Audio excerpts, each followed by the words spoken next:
अशा प्रकारे आपला अंडा मसाला तयार झालेला आहे। सुंदर असा अंडा मसाला आपला हा तयार झालेला आहे। बघू शकता टेक्स्चर पण किती सुंदर आलेलं आहे, ढाबा स्टाईल अगदी। नमस्कार मंडळी, आज आपण बनवणार आहोत अंडा करी। अंडा करीसाठी मी हे असं खोबरं, सुकं खोबरं घेतलेलं आहे, ते असं गॅसवर ठेवून भाजून घेतलेलं आहे। आणि इथे 3 कांदे घेतलेले छोटे छोटे, आणि हा एक मोठा टोमॅटो घेतलेला आहे, हे पण आपण भाजून घेणार आहोत। सोरा पण तवा ठेवलेला आहे, त्याच्यात थोडेसे शेंगदाणे घालून घेतलेले आहेत आणि 1 चमचा धने घालून घेतलेले आहेत, थोडेसे खडे मसाले घालून घेतलेले आहेत। आता आपण याला छान असं खरपूस भाजून घेणार आहोत। याला मी कमी गॅसवर भाजलेला आहे, 1-2-3 मिनिटं। त्याच्यात थोडंसं आपण डाळवं घालून घेणार आहोत आणि डाळवं सुद्धा आपण याच्यामध्ये थोडंसं भाजून घेणार आहोत। तर डाळवं आपलं भाजत आलेलं आहे, त्याच्यामध्ये 1 चमचा तीळ आणि खसखस आपण घालून घेणार आहोत आणि त्यालाही आपण त्याच्यातच भाजून घेणार आहोत। शेवटी थोडेसे जिरे घातलेले आहेत, कारण जिरे ते शहाजिरे असल्यामुळे लगेच जळतात ना, म्हणून त्याला शेवटी घालून असं थोडंसं ते पण 4-5 सेकंदासाठी तेही आपण भाजून घेतलेले आहेत। आता आपण हे चांगलं भाजलेलं मिश्रण काढून घेणार आहोत। तव्यामध्ये मी तेल घालून घेतलेलं आहे, तेल गरम झालं तर त्याच्यामध्ये मी ते खोबरं भाजून घातलेलं आहे, टोमॅटो घातलेला आहे आणि भाजलेला कांदा घालून घेतलेला आहे।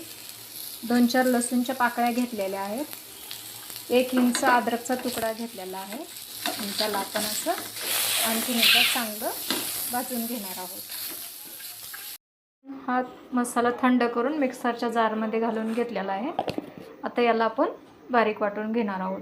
प्रकारे आपण अंडी शिजवून आणि सोलून घेतलेली, अशी मधून त्याला कट मारून घेतलेले आहे। इकडे तेल ठेवलेलं आहे कढईमध्ये, आता आपण याच्यामध्ये अंडी तळून घेणार आहोत।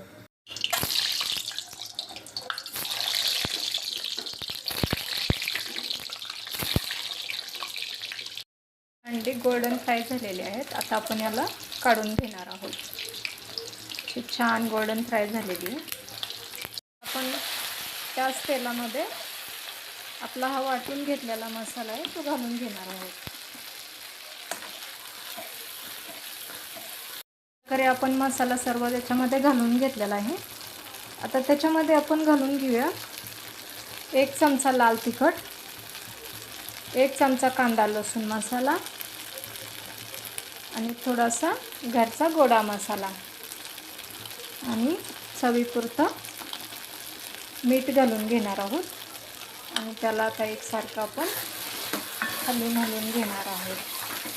आता याला पूर्ण तेल सुटेपर्यंत आपण याला छान असं हे करून घेणार आहोत, मिक्स करून घेणार आहोत। आपल्या मसाल्याला छान असं तेल सुटलेलं आहे, आपला मसाला हा फ्राय झालेला आहे। आता मी गरम पाणी केलं होतं, मिक्सरच्या जारमध्ये थोडंसं पाणी घालून घेतलं आणि ते याच्यामध्ये घालून घेतलं आहे।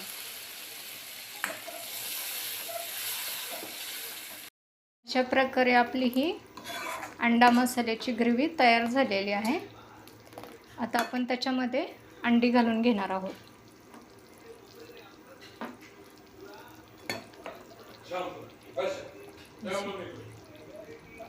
आणि 5 मिनिटासाठी शिजवून घेणार आहोत।